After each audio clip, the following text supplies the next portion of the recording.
Nageenyi jaalalli haraarri waaqayyoo manaaf kallattii jirtanitti isiniif haa baay'atu. Ashamaa hordoftoota maatii hordii kan taatan hunduma keessanii nagaan na bira jiru simbiras akka jiru abdiin qaba. Baga nagaa taatanii baga eegamtanii yeroo fi isaa kana eegdanii ameen waaqayyoon akka badii keenyatti osoo hin laalle akka arjummaa isaatti jaalala isaatti kan yeroo kanaan nu ga'e maqaa waaqayyo keenya an ulfaatiif kan kabajamee nuuf haa ta'u.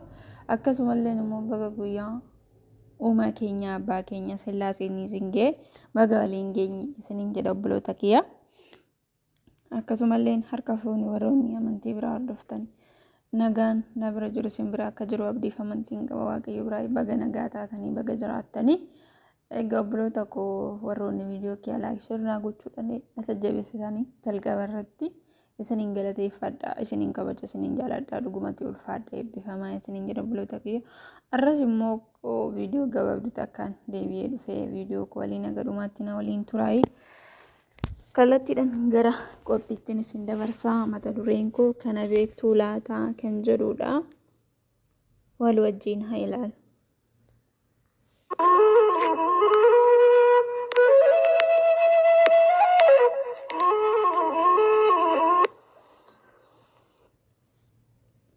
Kana beektuu laataa.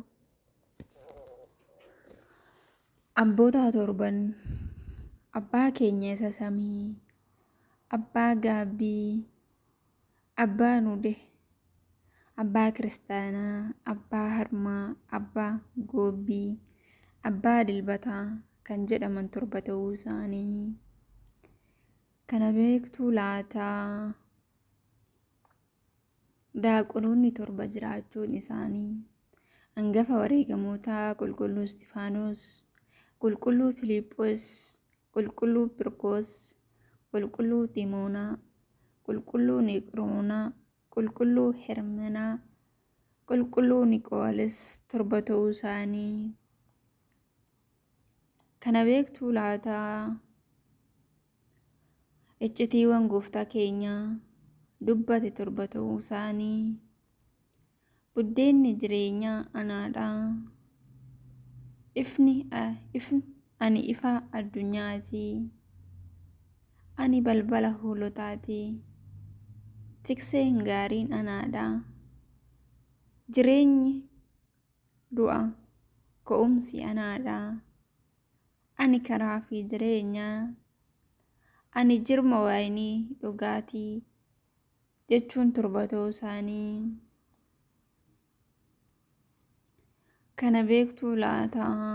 Hangafni ergamootaa torba ta'uu isaanii.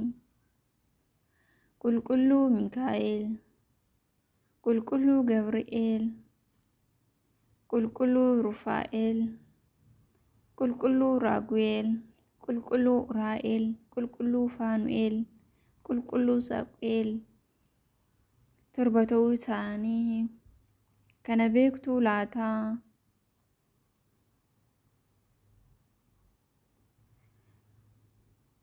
Yeroo duuka bu'oonni gooftaa keenya Kiristoos, Phaawulos, Phexros, Yohaannis wangeela barsiisan manni amantaa torba ta'uu isaa.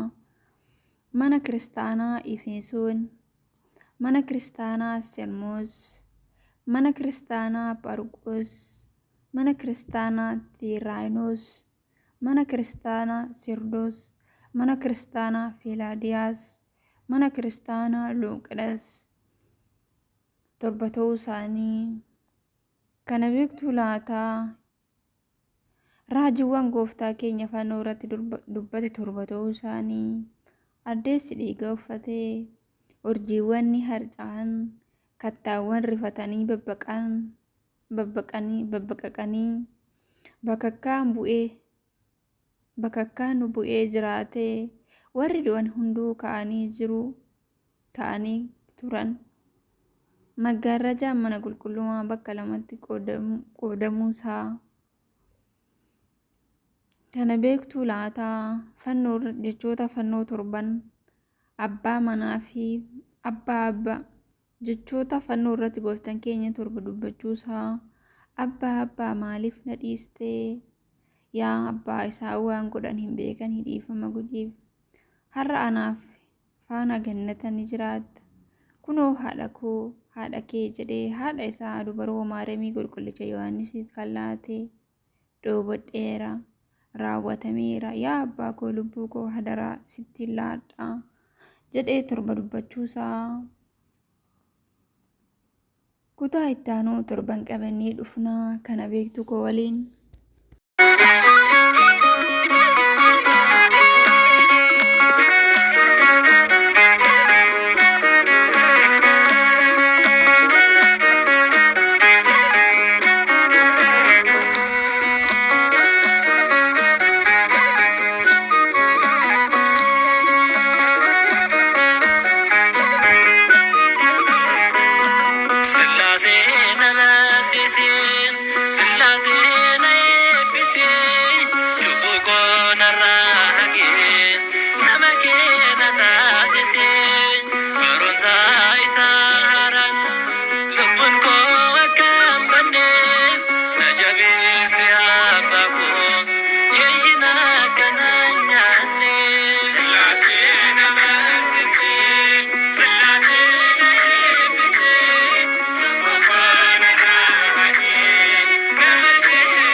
Baba